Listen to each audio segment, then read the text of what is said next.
Hello and welcome to a new uh video. Well, it is a new video obviously, but it's a new a series of videos that I've been wanting to do, which I am titling Therapist Taking Over Twitch.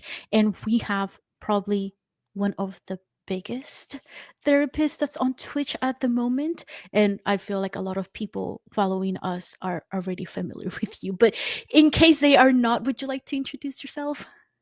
Yes, hi. I'm Dr. Daniel Kaufman. That's my real life name on Twitch. I'm Dr. Gameology, and that's all one word because of how handles work, but that's where I am on all the social apps and all of the video and streaming places that I'm on, including Twitch. And I am always on a never-ending quest to talk with people about the psychology of video games and how they help us become the hero of our own story. I know you also have a podcast and you are on YouTube as well. Um, but I don't. Do you put your streams on YouTube as well, or did you stay on Twitch? I did dabble in multi-streaming once upon a time. But what ends up happening when you do that is a lot of people love doing that, by the way. But for me, what happens when you do that is it becomes a little bit difficult to pay equal attention to everybody that's watching. And Mm, also, the types of people that watch live streams on YouTube are very different than the types of people that watch streams on Twitch. And it's different styles, it's different environments. The way you engage is very different. And the interactive nature of Twitch is something that I really enjoy compared to on YouTube. I found it was very difficult to have people engage in chatting and helping me to feel like there is an audience there. And on mm-hmm, Twitch, the audience is there because there's so much opportunity for them to interact with you while mm-hmm, you're playing the game. So for me, YouTube is a great place for me to share more elaborate ideas and edit some game footage and some trailer footage into the message in a way that the visual helps the message hit. mm, But on Twitch, what I'm doing is more playing games that are in the style of um, epic heroes, challenges for the world, overcoming struggles, just all the things about resilience, grit, determination, courage, wisdom, leveling up, all of those different qualities that help us to connect what we do in video games with accomplishing amazing things in the real world. So if I'm playing a game on Twitch, that actually is a bit of a sign that I'm going to use that game for something mm-hmm. down the line, whether it's an online training or a chapter in a book or a paragraph somewhere or a blog post or a YouTube video. So Do you plan that's all of this like way in advance, or you're like, oh, I like this game, I'm just gonna eventually make more content of it? I think that my love of personality instruments from my researching side of life makes me want to just say I'm an INTJ, and that's usually labeled as the mastermind. And I know exactly what all of my content is going to be for the next 7 years. But that would be a gross, irresponsible lie. I mean, I even posted yesterday. It was a really fun stream for me. I played Final Fantasy VII Rebirth, and I woke up in the morning and I was just like, I'm going to stream today, everybody, in 20 minutes. I have 3 games on my mind and I seriously don't know which one I'm going to pick, but come hang out with me. And so we went with Final Fantasy VII Rebirth, and it was great. And um it's just been really fun to have the ability to be a little spontaneous, Mm. even though I do my best to be regimented and planned and deliberate as a person. I feel like that's the fun of like live streaming though, that Yeah. especially on Twitch where you're like, well, I was thinking about this or this, and then it's sort of like a interactive, like let's figure out like which one would be like a better game, like what are the game the more people are interested in, or oh, somebody brought up a good point about something. Because I found out, because I have not streamed as much as I wanted to on Twitch, but I've done the a few charity streams for Psychology for Geeks there, and every time I do them, it kind of becomes a little addictive because Oh, there is that community, there's that immediate feedback, right? And I'm like, yeah, I like doing that a lot better than I like sitting here talking to one or like a few people, like if I'm doing like a panel, like recording for like YouTube, because I'm like, well, it's more interactive and people can ask questions like right away. And I feel like that I end up watching a lot of other non-professional or like non mental health professional like streamers as well, and the topics that get brought up because chat mentions, hey, have you like found out about this one thing that just happened, it's so amazing. And I'm like, yes, this is why I wanted to have this um sort of like this interviews, because what has been sort of like your experience on Twitch, primarily like live streaming, that has brought you back over and over again?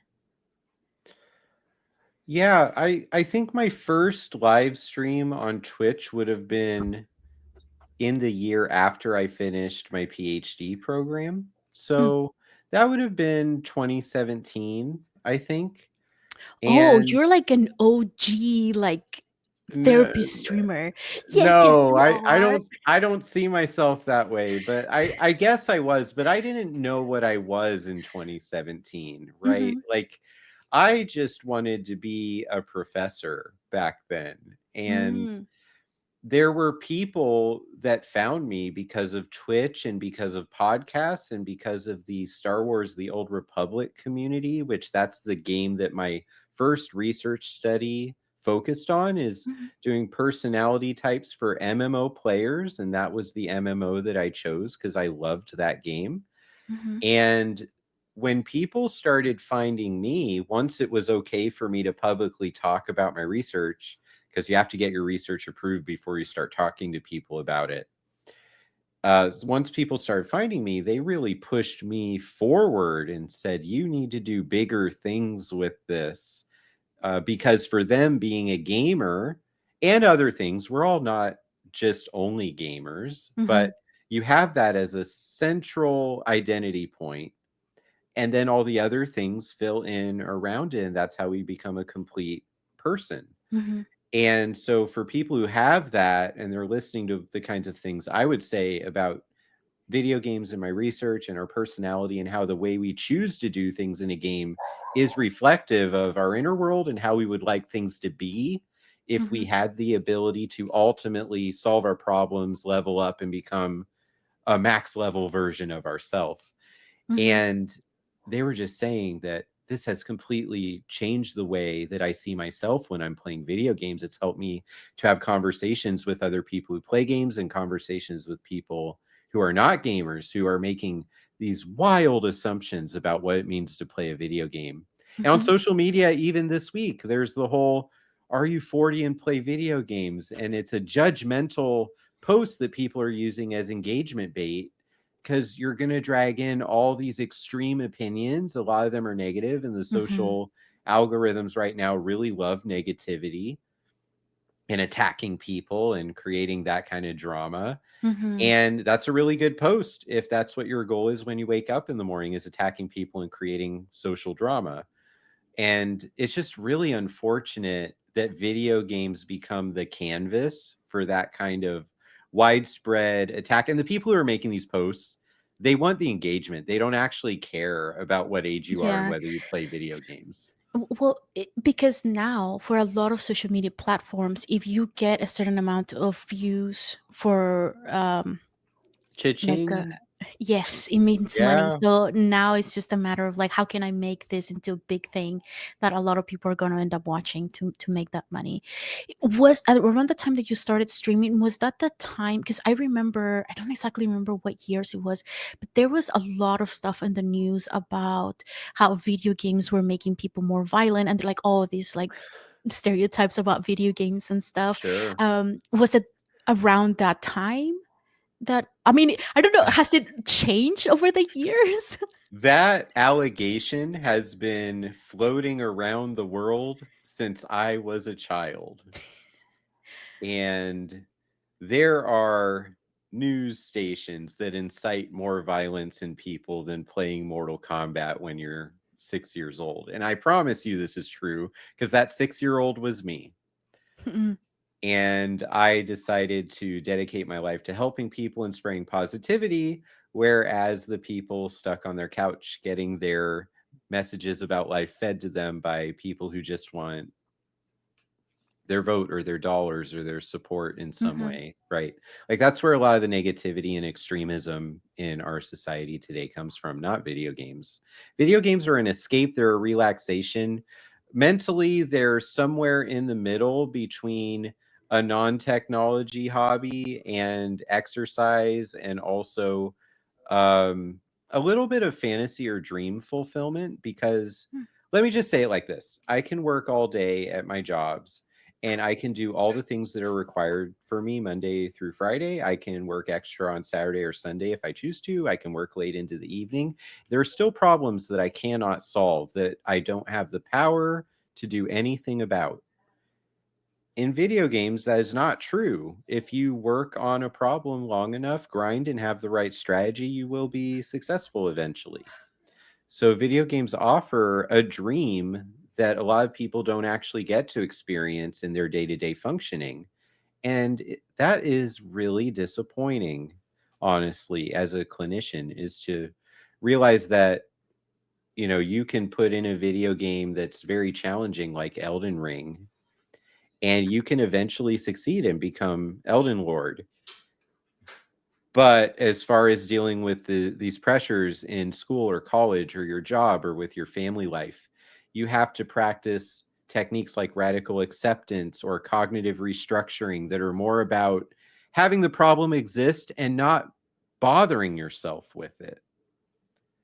And a lot of therapeutic things are about coping, which coping is not a strategy that defeats the problem. Coping is a strategy that accepts the existence of the problem and endures it anyway. And I think that's a double-edged sword in itself, because Yeah, instead of solving the root of the problem, which would be the economy being right. the The worst, economy, healthcare, um, education system, everything is. work-life balance, Mhm. being able to actually have time to do things for your family, and have a full night's sleep. Uh, there's Yeah. there's all kinds of things where we're constantly feeling stress that is systemically generated, that you will kind of like playing a game that deliberately keeps adding a challenge as soon as you complete the last one. Mhm. Games that are never ending and eternal, kind of like Animal Crossing, right? Like chore generator kinds of games where you're just running around doing an endless amount of things.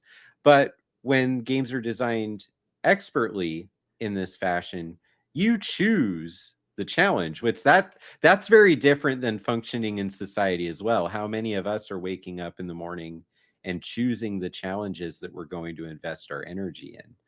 And so these are some of the reasons that video gaming can be so therapeutic. It's like a empty chair or a role play intervention in therapy. It's giving us the opportunity to choose our role and to master our method of overcoming challenges and to make a difference. And ultimately, in many games, you save the world. You're not coping and accepting the rule of the evil boss that is channeling the power of evil to cause suffering. You are defeating it and you're restoring peace and prosperity to a world that was on the brink of destruction. Mhm. And that being said, video games are often filled with fantasy and science fiction. And also, you have anytime you have a story with heroes and villains, heroes frequently, in order to accomplish great things for their world, do not function by the laws that our world has. And so you have to be able to remember this is fiction and that maybe we don't solve problems in real life the same way our fictional heroes do. But I think the one thing that I have discovered, because I'm still not I think I have slowly come to agree that yes, I am a gamer, but the type of games that I would like to play are sort of like the opposite type of games that uh, people that I know or my siblings choose to play, because I need to turn my brain off, and I cannot do Okay. that if you're like asking me to like collect this one thing from here and then go over there and then like make this potion. I'm like, no, that's too much thinking for me. I need to like not think, because I've been thinking all day. Um, It oh, is. I want to add to, if you're playing the game live on a streaming website like Twitch, mhm, and you have to do some kind of dedicated problem solving while you're also trying to keep the stream engaging and talk to people, but you're also having to be on your other screen trying to gather information of things you're just not getting in the game because you're running around the same hallways over and over and you're not finding the one thing that lets you move forward. mhm. That is so hard for me, as specifically me. Like, I wish I handled that better as a streamer, because there's this little voice in my head that's like, why can't you solve this, you idiot? And then you're like, shut up, I'm streaming right now, I don't have time to be this negative. But then the negativity is in there and it's like, oh my gosh, what if everyone hates my stream now because I can't solve this problem? Did you ever ask like the audience for help? Be like, where is it? Just tell me where it is. Like, I Yes. don't have time for Yes. this. When I was playing Silent Hill 2, I Uh-huh. have a really good friend that I met through MMOs, Mhm. and he's been begging me to play Silent Hill 2 for years because that game was actually discontinued. You couldn't buy it for several years. Oh wow. And it's actually a really powerful mental health oriented kind of story, just with a horror genre coat of paint on it. So Mhm. it is scary. It does get your anxiety ramped up. But when you actually look at the characters and what's happening in the symbolism, it's a tragic but also beautiful story about terrible things. And so I really do see that as a valuable game experience, but I got lost in so many hallways and just was like, "Hey, somebody look up what it is that I missed because we cannot keep running away from these nurses. I am going to die." So that's my Silent Hill story for sure. I I realized that because the one game that I have been wanting to stream for a very long time, and I finally got to do it during one of the charity events that I did on Twitch was wait, why do I'm forgetting the name? It's a power wash simulator, because Oh it's yeah. just so soothing and it's just so cool. And again, like just for cleaning like a wheel, you get like $50, and I'm like, nice, I'm rich now, right? And Oh I've been man. wanting to play that game for a while, and then I realized that it was just so like it was kind of like it was setting me into this like very mindfulness sort of like spot that I kept forgetting to talk to people who were on chat. I was like, yeah, I'm just gonna like clean now. Like I have no time to talk to anybody. It was just this very much like soothing and calm thing for Yeah. me. And I was like, oh You yeah, I'm know, also streaming. I need to talk. that's true. You got to remember to talk, but also I've been watching a lot of people play Marvel Rivals in recent weeks, Mm. and I played a little bit of it. At first, I hated it. Then I realized if I play a healer, I like it better. So, um, my verdict for me on Marvel Rivals is I like the game. I think once the novelty of playing as Marvel heroes wears off, I'm going to get to the point where I ask myself, why don't I just play Overwatch? But I like it. But my point is, some people are just constantly talking and destroying everybody. And I am in awe of their abilities to do that because when things get tough and I'm running for my life and just trying really hard not to die and keep my team alive, I know I am not talking the amount that I would like to talk if I was playing an RPG. But The the chaos, like there are video games, and this would be my next question for you. Is there a video game that you're like, I would never stream this game, but really enjoy other people, like watching other people play it on stream? Because there are so many games where I'm like, it's just so chaotic.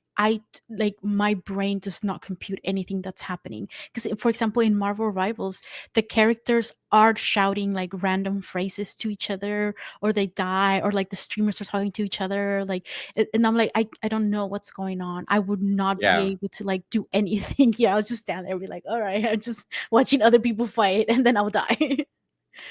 Okay, so this kind of leads into some of my research that Mm, I've done that's been published on gamer personality and gameplay motivation. And for mm-hmm, me, my competition score in my motivation profile is very low.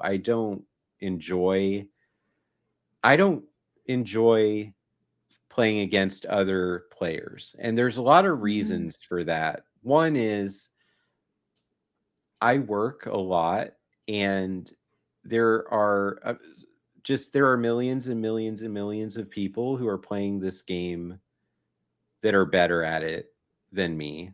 I don't want to compete with them because it's not a competition for them. It's a worse competition for me than it is for them. I'm the easy kill. mm-hmm, And with my schedule the way it is, even if I want to get better and play more and invest that time to where I become competitive with these people, they will be playing more than me, because my maximum amount of time that I could invest into Marvel Rivals in 1 week is maybe 8 hours. And these people that would waste me in a second and I'd be done and wait 5 seconds to respawn, then I come out and I get headshot again, respawn 5 seconds, come out.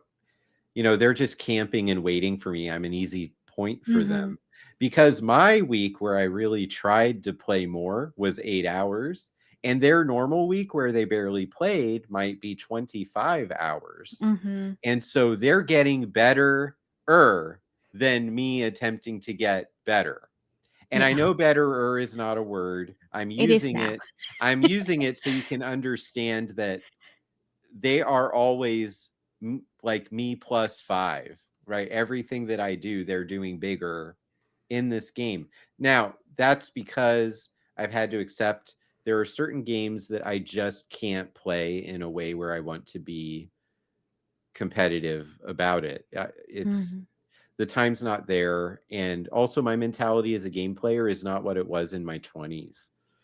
mhm, So that's why I think as time has gone forward, I've really gravitated into more solo play experiences where there's characters and stories and party members and things that you level up and items that you need to find in a scavenger hunt kind of way. That's what I enjoy. So I don't really enjoy streaming things like Fortnite or Marvel Rivals or Call of Duty. I'm much more of a Final Fantasy, Dragon Age, Persona kind of person. And Resident Evil and Silent Hill are good too. is there a game that it's either coming out this year or that you're like, I will play this year at some point? That's such a good question. I don't know. I I know there are games coming Mm, out later this year that I'll buy and I'll play them. But one of the things I've started doing since my return to Twitch and really focusing on getting my streams as scheduled on time, fitting them into my workday. They're work now for me. I treat them like work or like my mhm, appointments, because that's what it takes in order for you to actually exist in this space. mhm, But what I do now is I have lists of accounts that I enjoy being a viewer and watching and following and trying to contribute some chats while I'm grading papers or answering student questions. Like it's, mhm, 3 monitors for work, and one of them can be Twitch. And so if games pop up that are not on my radar, I look at them and I look at what the genre and the gameplay is like, and I decide should this be on my radar? Should this be one of my next games? So I don't take it on myself alone to figure out what it is I'm going to play anymore.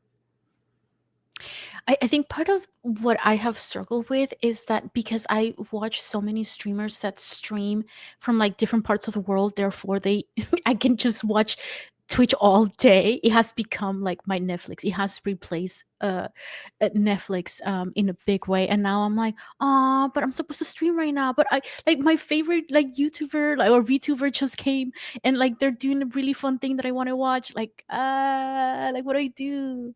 And I know like one of the cool things about Twitch is that you're able to go back and like just watch the VOD. But it, there's something about being there as it's like live Yeah. that it's different because I'm not I don't really sometimes I post a comment here and there depending on what the topic is or um but most of the time I just sort of like lurk in these places, but it just there's a different feel to it even if I'm watching something because then there's a lot of times where I'm watching like a VOD that has been put on YouTube and I'm like, oh, I could just comment this and I was like, oh wait, this is not alive, like I can't participate in the community. But Yeah. it's so interesting to see sort of like how supportive the communities are once you are more of an established person on Twitch. Yeah, I think that that is really true. It's the people that you find online when you really find your niche or your groups, they can be much more optimistically supportive than people that are actually present in your life. Because when you say, I'm going to do this really big, grandiose thing, the Hmm. people in the internet are consuming the big, grandiose things nonstop every day. So they're just like, yeah, go get it. Hmm. But when you tell a family member, like a parent or a loved one, and they start thinking about the time investment, the resources, and how are you emotionally going to react if it doesn't work out? And then they have to make you feel better when you're feeling like a failure. And so then they're like, are you sure you want to do that? And so it is really inspiring to have the internet people being like, oh, you want to write a book? I'd totally buy a copy of it. And then it's like, well, now I have to write the book because so and so wants to buy a copy of it. And, um, I would be lying, honestly, if I were to say that, oh, the book would have happened regardless of the internet people and the Twitch people Hmm. and the YouTube people and the podcast people, right? Like Hmm. the things that I did to write my book, The Gamer's Journey, it really is inspired. I just got a message pop up from Discord. This is such weird timing. Okay. I have a follower, well, several followers in this country, but I have one follower in France. Okay. And they found me when I was playing Persona 5 Royal on Twitch, a full playthrough during Hmm. the first year of the pandemic. And I remember I was talking about my idea about what the gamer's journey is, but there was no title for the book. I was just talking about how video games are the modern mythology. Hmm. And this person who has the green dots on Discord right now that say he's typing to me, how weird. He just posted in the chat that you really need to write that because I would enjoy it. And I think anyone who gets their hands on it would just love to explore what that idea is. And years later, beginning of 2022, so about 18 months later, Hmm. is when I wrote the first, what would eventually be the first page. Well, I wrote my outline and then what would eventually become the first page of the book. Hmm. So, One of the things that I've learned, I remember being in I think in high school, there's a lot of teachers that are like, "There's no such thing as a dumb question," and I think at one point, one of my teachers said, "There's no such thing as a dumb question because if you are wondering about something, th- chances are that someone else in the class is also."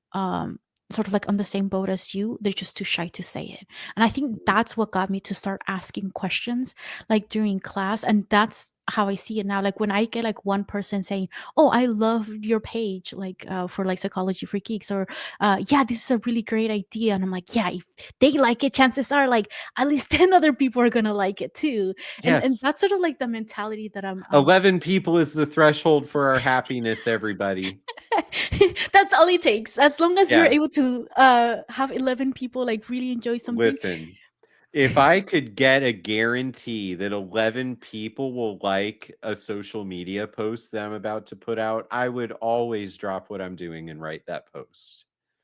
Right? It literally is all it takes for me to be like, this is going to help someone have a better day. I have now confined it into uh it kind of became like my self-care, as well as the way that I keep track of like how much I'm working, or how much I'm actually like working on my own mental health.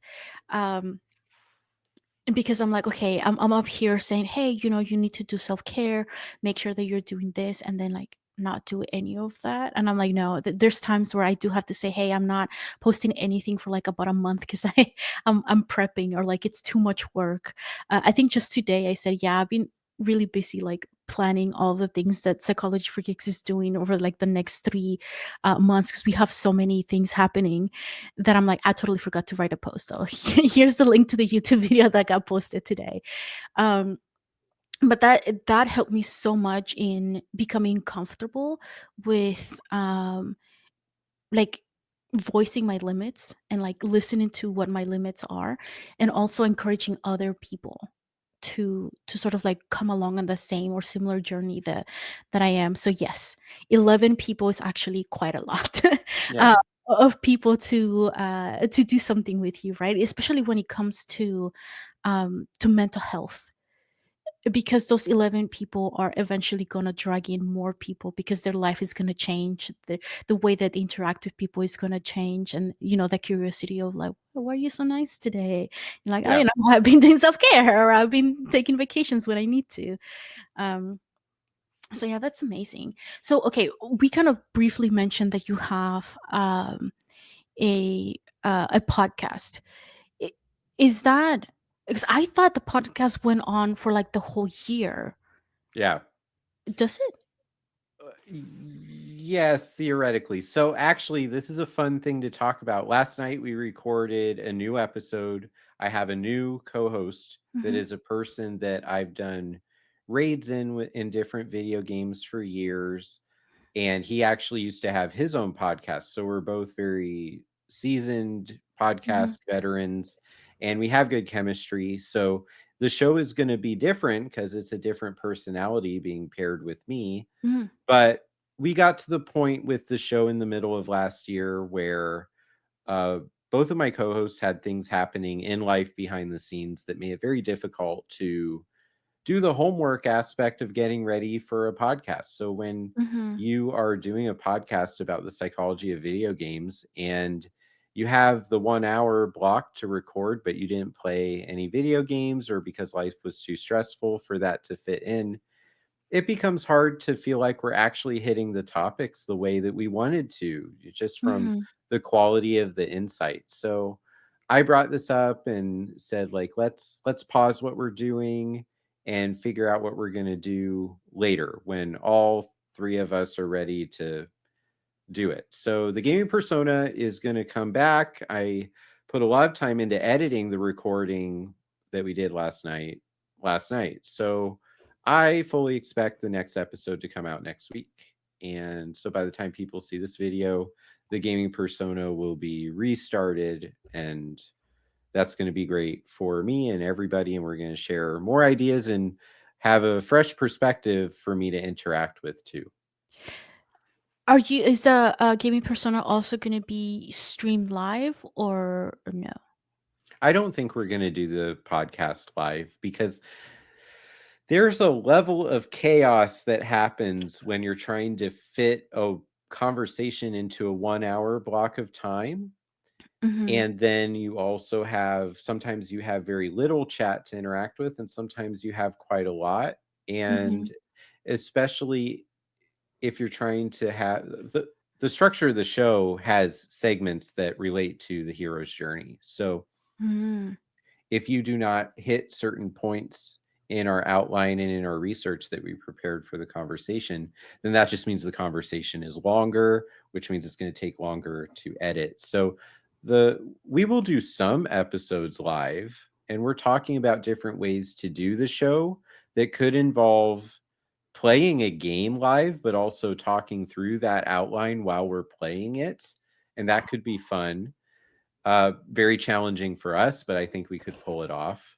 So we're just looking at what the next phase of the show is going to be, but it's coming back, and the next episode is going to be very soon. Okay. Okay. I also know that you mentioned it, that you Hmm. have a book, I but it's do. out now. Yes. Yes, It's it's out not just the now. first page. Yes. Yeah, no, it's all the pages. I wrote as many words as the publisher would let me write. So, Wait, if yeah, people are interested in. Oh, go ahead. Go ahead. it's called The Gamer's Journey. And the idea for the book is anyone who is a fan of mythology and literature, and specifically the hero's journey.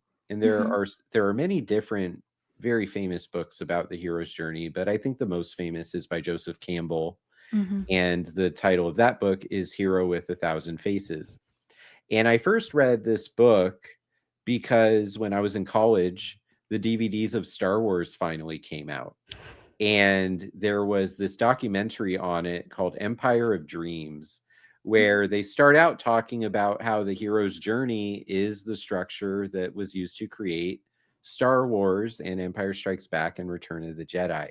Mhm. And so, me being a massive Star Wars fan at the time, I was like, I want to read Hero with a Thousand Faces. That sounds like fun. Because I was past the phase where I wanted to read fiction books. Mhm. I wanted to read things that make me smarter from time to time. And so, mythology with mixtures of philosophy and psychology became my favorite mixture of things, honestly. And at the time, I was playing games like Kingdom Hearts 2 and different Mortal Kombat games and Battlefront and Devil May Cry Mhm. and BioShock and all kinds of different games that are around in the 2000s, that first decade of the century.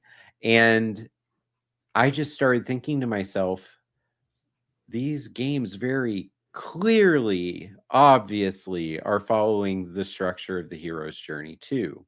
Mm. Somebody should write a book about the hero's journey using video games. And so let's just say that's 2005, right? Mm. Somebody should. I had this thought. Somebody should write a book. I would totally read that book. And then, I do grad school. Nobody's read the book, but I'm not thinking about it every day. But nobody's written that book yet. And Mhm. then I do my doctorate and I'm all in my research, and I finished my dissertation. So now there's, personality motivation in online gaming is out there in the wild. I'm done writing that and nobody's written this book.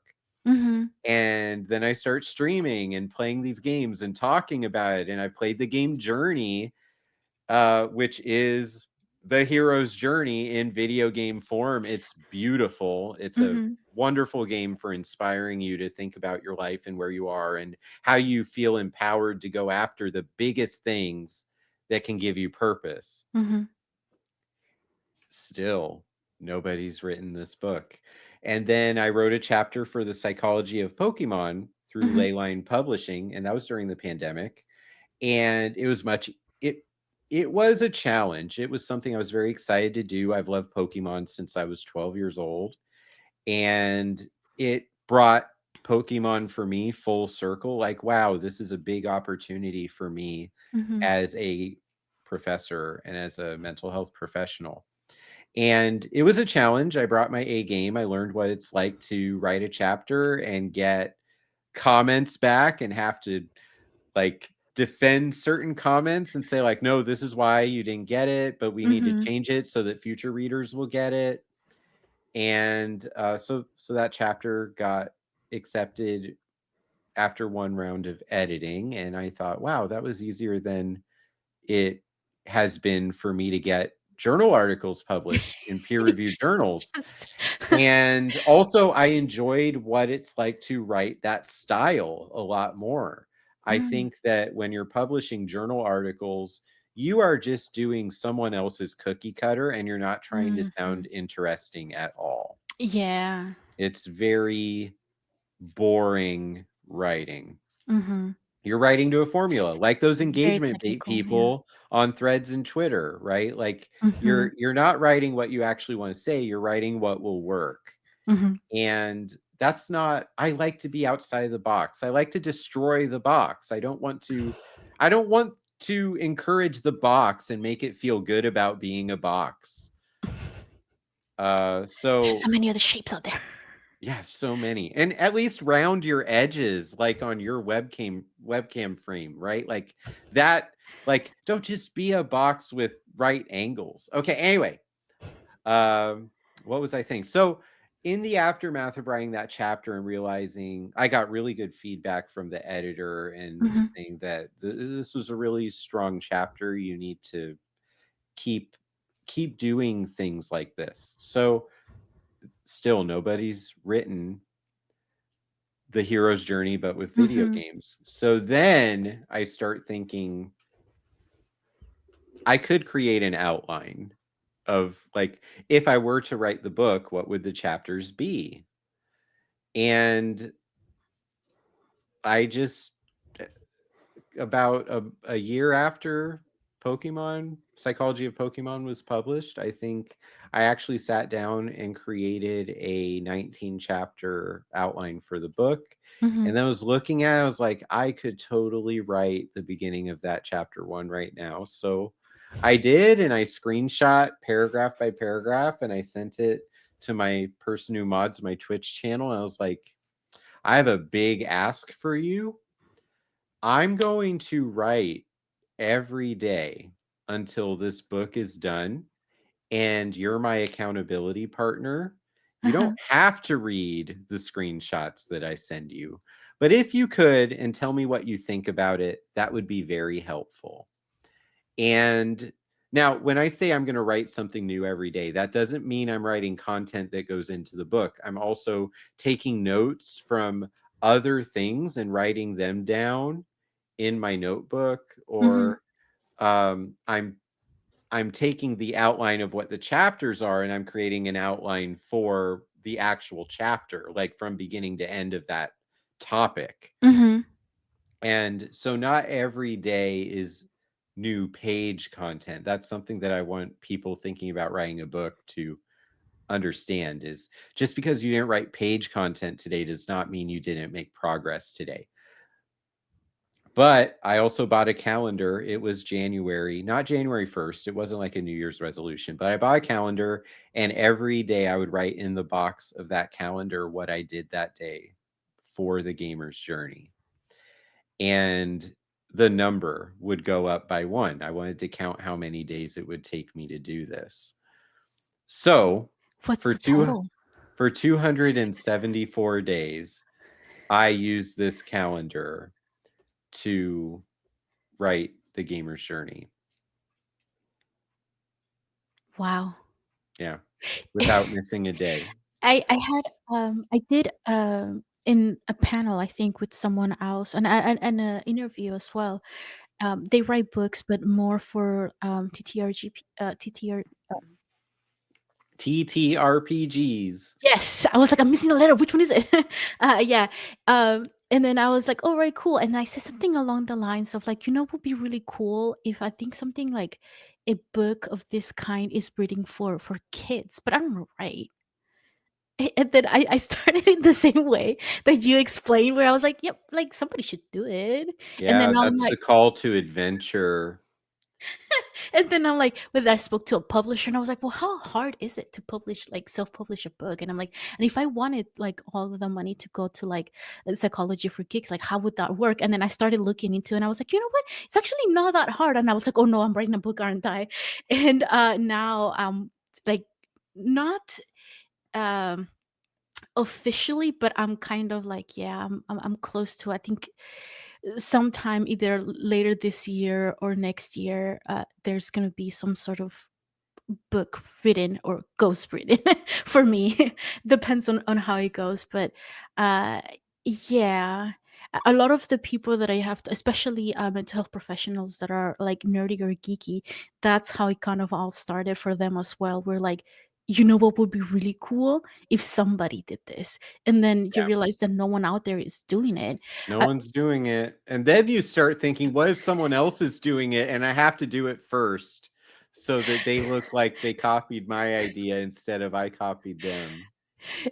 that was my big sort of like thing, especially when it came to content, where I was like, well, someone else is doing it, so I can't do the same thing. And I think my brother, he has a lot of wisdom to share, but he just doesn't realize it. But he told me, so like, yeah, but what if you do better? Because you Yeah. do it slightly different, or like you do a different topic, it's sort of like a similar formula or a similar thing, but it's like a completely different thing. Because there's so much, especially when it comes to like geek culture, there's so much we can write about that's just not really out there yet. Hmm. So if someone listening to this, or watching us, if you're thinking about somebody should, it's a huge sign that maybe you should buy yourself a calendar. It is January at the time of this recording, so yeah, maybe think about doing the outline or something, because it's will be a lot faster for us to end up writing the book or recording the video or planning the thing, than just us there sitting waiting for somebody to do it. Hmm. The thing that I have been, because I have been collaborating with a lot of geeky mental health professionals lately, because of Psychology for Geeks. I have essentially taken the role of instigating, and I'm like, yeah, I'm just somebody has a good idea, and I'm like, you should write a book, or like you should do this one thing. That'd be really cool. And I'll Yeah. help you promote it. Because I'm like, I can't do all of the things, but there are so many things that I will be like, oh, I will read that, I will watch that. I think there will be people out there that will be like very excited, um, you know, for this type of content, this type of book. So if somebody was interested in um, buying your book, where could they go? I think the quickest way to get a copy would be to buy it from, well, currently the quickest way would be to buy it from the Geek Therapeutics shop at Mm, geektherapeutics.com. But you can also find it on Amazon, and there is a audiobook and a Kindle version of the book as well, mm, if that's your style of working through books. We got a really talented voice actor who also does Twitch streaming, and he did a phenomenal job with working through voicing the the ideas of the book. So that's a really good experience if you like audiobooks. You can, mhm. but yeah, you can buy from any book manufacturer. It's pretty much available all online. If somebody wanted to check out the previous episodes of your podcast, where would they find it?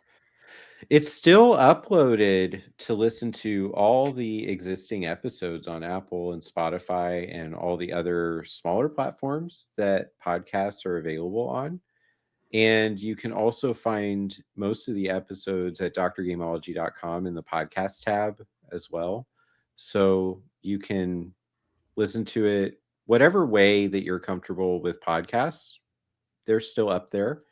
And like I said earlier, new episodes are on the way, and the plan is to have it be a weekly show. So we're excited about that.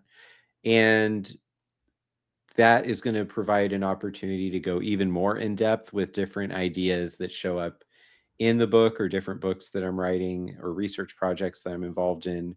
And just in general, talking about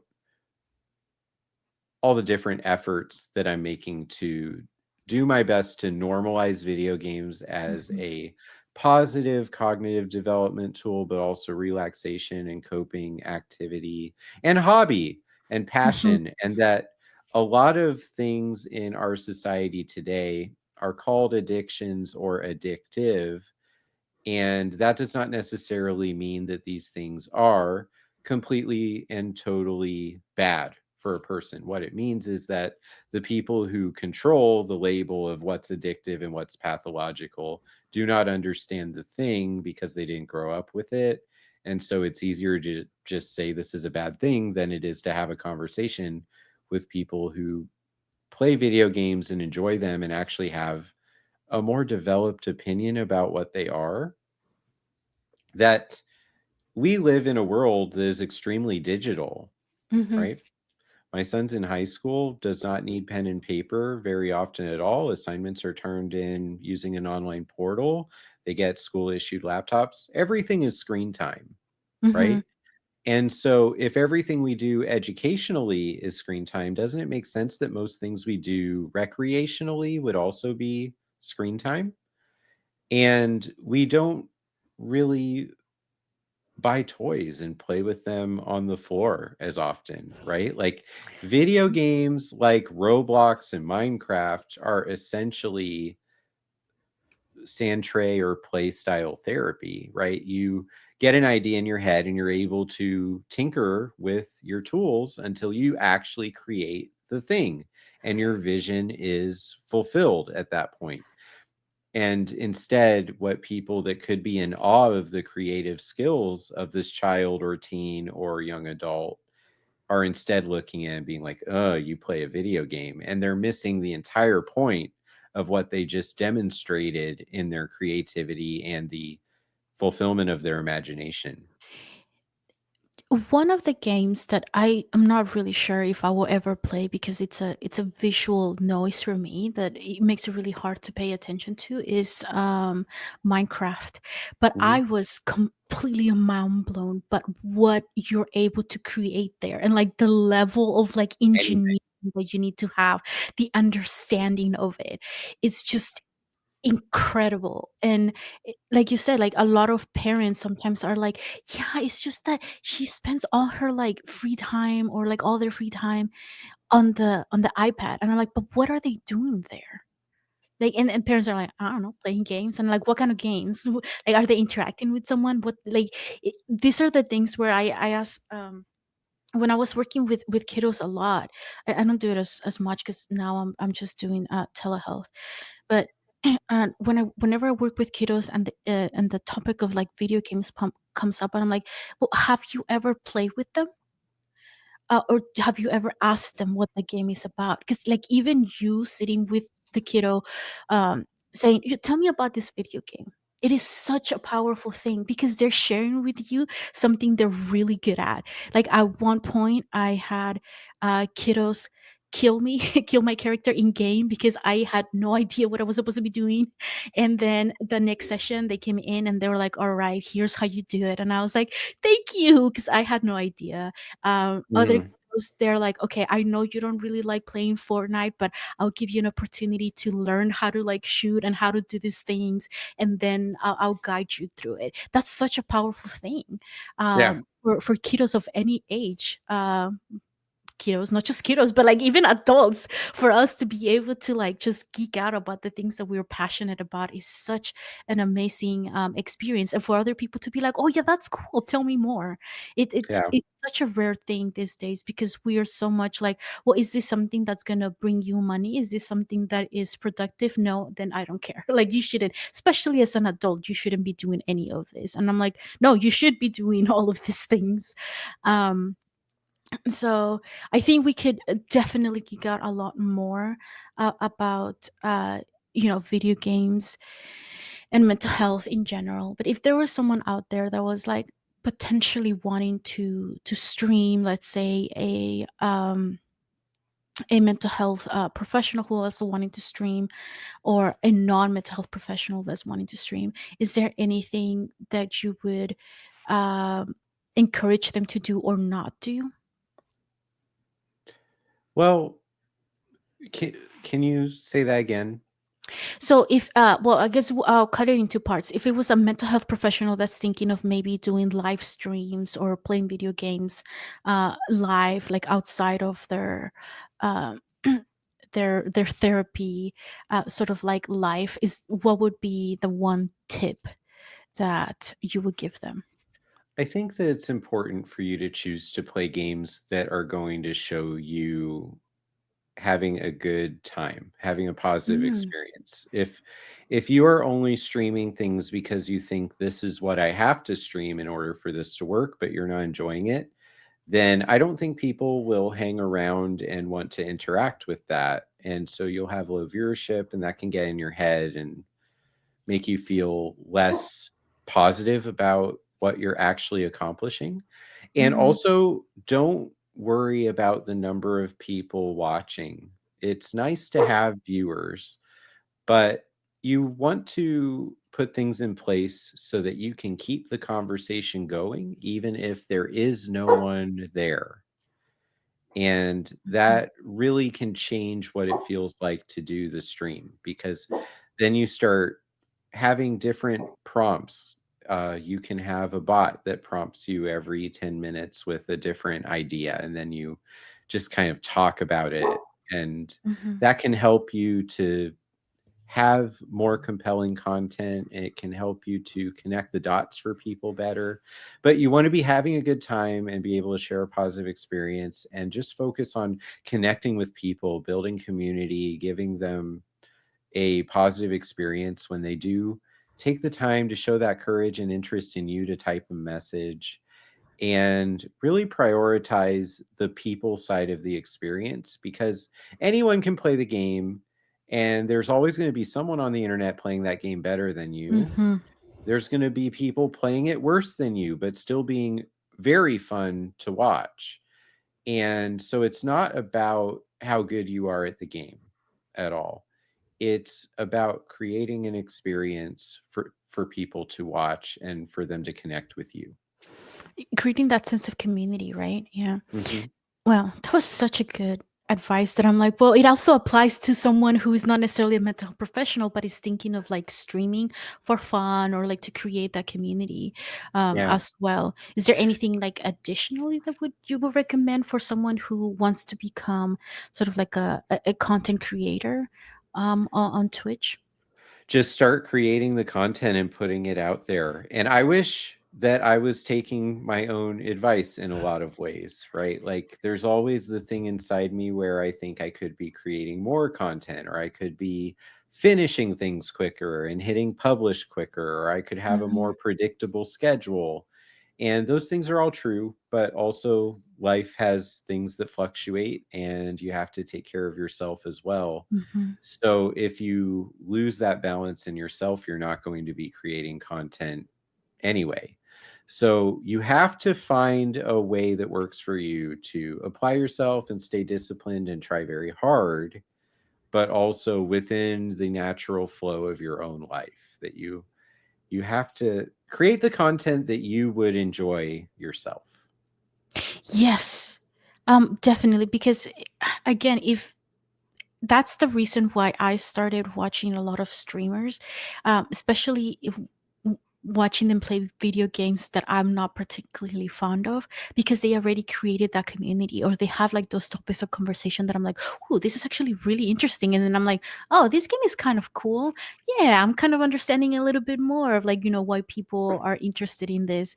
And that has given me sort of like a better of understanding, as a mental health professional, to how to use video games or how to discuss video games with people, because a lot of the times I don't really play them. I don't have time to play them, or I don't really have like the skills to be able to play them yet. And but because I have seen them before, I'm somewhat familiar with them.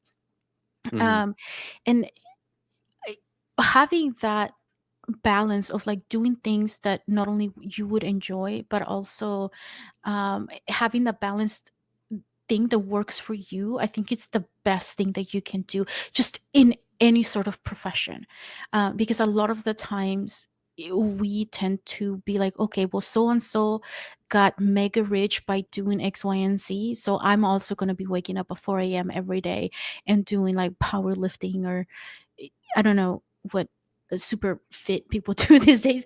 But like, there's always the whole like cookie cutter sort of like approach to things, and I'm like, that doesn't work for everyone.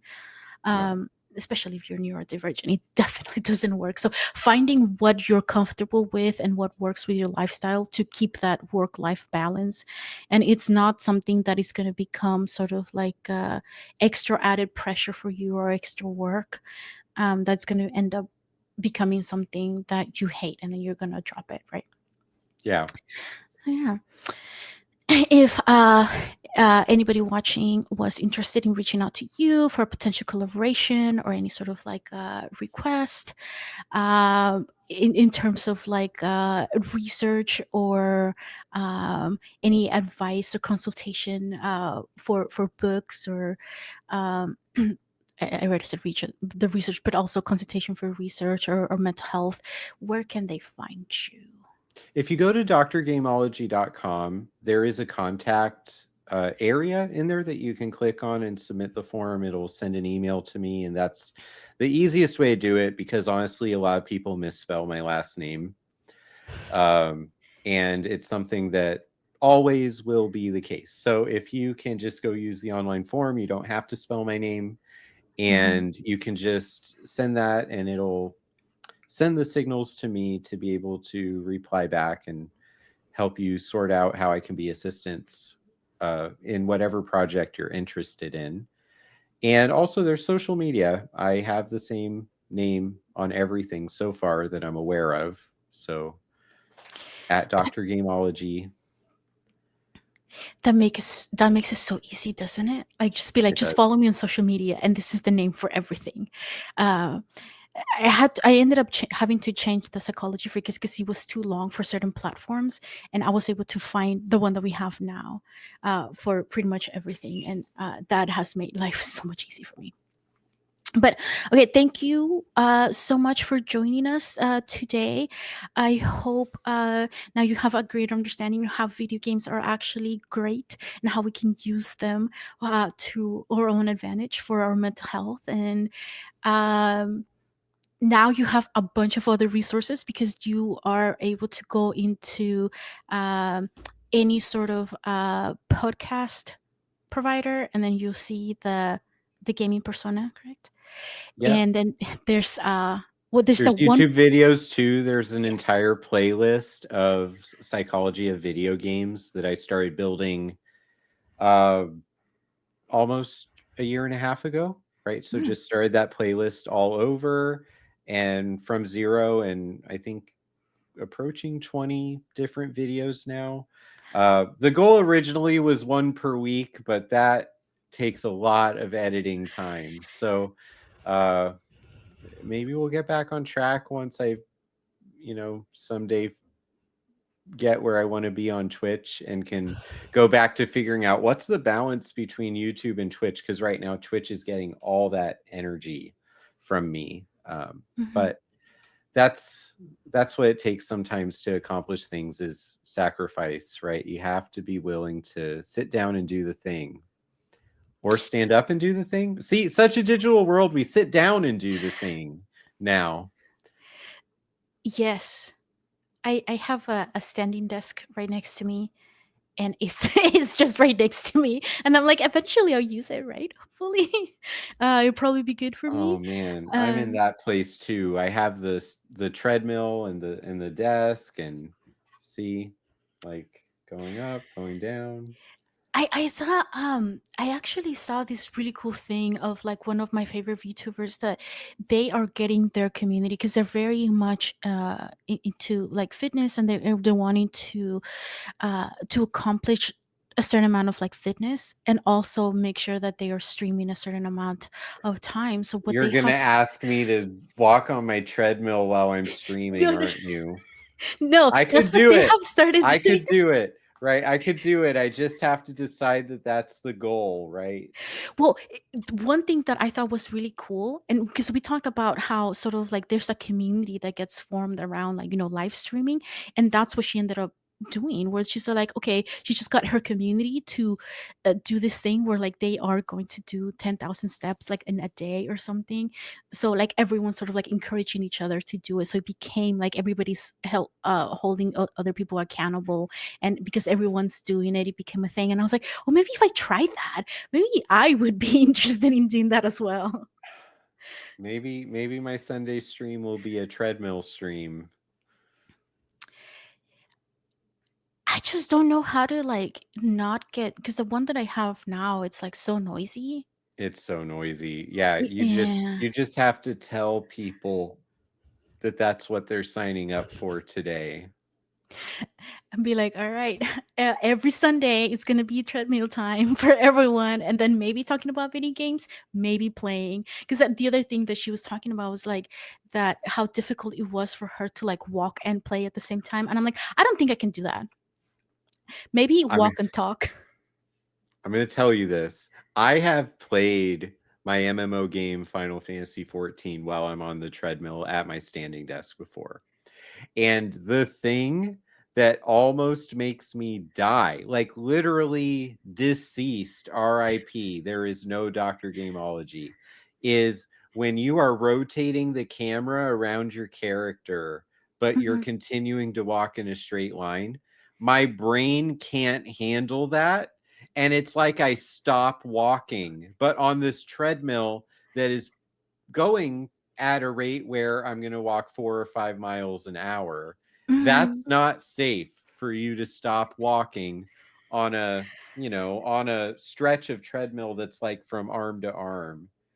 And then but in a video game like that, you're constantly rotating the camera because you have to be seeing what's trying to kill you and make the right choices. And so you have to just, for me, what I was starting to do is like hold the controller with only my left hand and hold the desk with my right when I know I have to spin that control stick that way. Mm. And so that's a whole other thing. Yeah, that's like a whole extra like skill that you have to like master. Not only do you have to like, figure out how to because the thing that gets me for most video games is the spinning the camera to look around Mhm. and not like moving it in like a weird way, because my fingers are not used to the keys quite yet, so I'm like, oh, I think it's this one, and then I just like click, because I'm used to like whenever I will play with my siblings, I'm like, all right, cool, because usually like it was those fighting games where I was like, okay, if I just Yeah. click something would happen and I would like not really pay Yeah, attention. button mashing for the So win. that's what I'm used to. And now like the camera just kind of goes this, and then I'm like, yeah, okay, motion sickness is a thing. So I don't think I can play this kind of video games until I have more of a mastery for it. So yeah, it's gonna be a while before I can level up to that skill where I can walk and play video games at the same time. Maybe just have like a fitness day. We're just Mhm. like, walk and then encourage everyone else to walk with us at the same time. Be like Um, every $20 of donation or every 5 subs adds another half mile. That would be great. That would be fantastic. And then you have to go to the hospital because your feet are broken at No, the no, end no. of I the would just stream. rotate with like other people. I'll be like, all right, I would just do like, like Oh, 3 hours and then other people. there's your promoter stuff coming out. Like, you do the project, I'll just tell everyone about the exercise stream. Yes, yes, yes. Yeah. Awesome. And then I'll just be like, okay, well, I'm off. My shift is done. Somebody else is going to come and replace me. Have fun. I'll also I keep did not know playing. we were gonna be talking about this today, but I actually am really intrigued. I might do it. Yes, yes. You should. Somebody would be interested in doing, Oh, in no. watching it. There are All many right. people doing treadmill streams, but are they talking about the psychology of games? Exactly. No, no, they're not. They're not. Yeah. The one thing that I have been wanting to do, but I just need to either find someone to volunteer to take care of all the technology aspect of it, or I have to learn it. But those IRL streams where people go and explore like different places, those looked really cool. because then I could just be like walking around and be like, "Ooh, look at over there! They're like, that's cool. Like, what do you guys want to do? I could go to Disneyland. That would Ah, be amazing." And then be like, "Where did you guys want to go?" Wait, before we start creating more work for ourselves because we're geeking out about this, I think it's time to end this video because otherwise we're gonna okay. be like, yes, we have so many projects going on, you will never see us again. Yeah, now I have Um, to become a Disney influencer too. yes, I do like Disney. Oh wait, so the other side. Wait, there. Yeah. um, All right. Well, thank you for joining us today and making it to the very end of this video. And again, like you have so many resources. Everything's going to be linked the description of the video in case you forgot, because I have already forgotten. All So right. yeah, make sure you follow Dr. Gameology on all of the socials and check out his streams. When do you typically stream I on Twitch? stream in the morning time to late morning afternoon on Sunday and Monday and Thursday. So Sunday's a little bit later, starting at 11 a.m. Eastern, and then the Monday and Thursday are 9 a.m. Eastern. So the idea is you just start your workday, get your coffee, and come hang out with me and let's talk about video games. Yes, and if you live in a different time zone where it doesn't really work out for you, they're still Sleep able to is watch the overrated. VODs, right? Yeah. No, no. If you're in a different time zone, you have to sacrifice your sleep and come be part Yeah, of the just set great an alarm, great wake up, conversation. come join. Yeah, I think my VODs are actually still unlocked for people, but if you're going to do that, please at least follow the channel. That does help me a lot, and it helps you to get notified of whenever a new stream is going up, and that increases the chance they'll get to meet you. Yes. And also increases the chance that that you might create something that they're very interested in, right? Because they are Well, part if of you the tell me community you're giving some interested in ideas. something, I'll either say that's a great idea or I don't think that's the right thing for my channel, or I'll think about it, which might be code for I'm not happening with it. But No, no, you no, we're know, revealing too many secrets now. you can't do everything, right? Like I am trying to do everything, but Yoda said do or do not, there is no try, right? But see, So I found the hack around that. That's why you find other people and then you're like, you know what would be really cool if you write this one book. So I don't uh, have to. Now you maybe. have to build an army of their mental health professionals who are interested in promoting video games and playing video games. And then you could be like, hey, you know what would be really interesting? Yeah. That Wait, is way. that why you reached out to me to do all those Final Fantasy Instagram posts years ago? Because you were like, maybe if I inspire this person to start covering this game, he'll go down a rabbit hole and just never come out. What? Oh, never mind. That's just a cliffhanger for the video, I suppose. No, you know what? The one thing I do realize is that I have my fandoms that I'm very passionate about, but I cannot fully understand and be a part of every fandom. That's why I'm Yeah. like, I want to make sure that I'm getting other people who are more knowledgeable in those fandoms, because by the time I like figure out how to do video games and become very interested in that, like so much time would have passed, and there's so many people like you that are already doing these really amazing things, and I just want to tell people about it. Yeah. Well, also in the gamer's journey, there's no one specific game or franchise that game focuses on. Although Final Fantasy probably is one of the main ones, but Zelda's in there, and a lot of other games that I'm extremely excited and enthusiastic about are in there. So almost 200 different game titles appear across that book. But at the beginning, I share this point that it is not possible for me to cover every person's favorite games. Mm, And that the point of this book is not to say that these games are the only games that tell you about the hero's journey. mhm, What I want people to experience when they read it is this idea that your favorite games are a part of this too. And if I didn't talk about them specifically, I want you to imagine how those games fit into these ideas as well. So that's why the hero's journey resonates with us when we have a story that follows it, because we recognize those characters and those Hmm. themes, and we want to see them succeed and make their world a better place. And when we go on that journey with the character, we feel inspired just like they are at the end of the story. And that's what video games do, is they make us the player, and they give us the power to solve the problems of the hero and to fix the original problem that was their call to adventure, so that they can save the world and become the hero of that story. So, everybody's favorite things are still a part of this journey experience that we call life.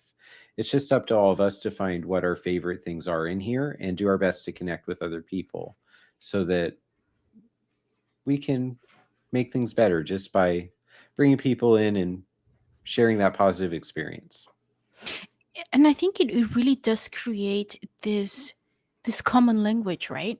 Because sometimes when I talk about like okay, most of the time I forget like the legit names of like, what's a little health bar that appears like in most Health games. bar. Yeah. Yeah. I was like, well, sometimes when I talk to clients about that, I was like, okay, you know that thing in like video games, and they're like, yeah, yeah. And I was like, okay, just picture that for yourself. Like, where is that at right now? And it's just a lot easier for us to be like, oh, I know what you're talking about, than me Yeah. having to describe this really complex, psychological thing, Yeah. that people don't really need to know about. And it's just so much easier for be like, okay, now what am I tired, like what's my bar saying now. So it even if you're not like into like playing video games or anything, it can provide, as a mental health provider, provides that language, right, for us to make it a lot easier for the people that we're working with to take care of themselves in a fun way that's not like deep breathing, because If that's you make the that's just too boring idea for me.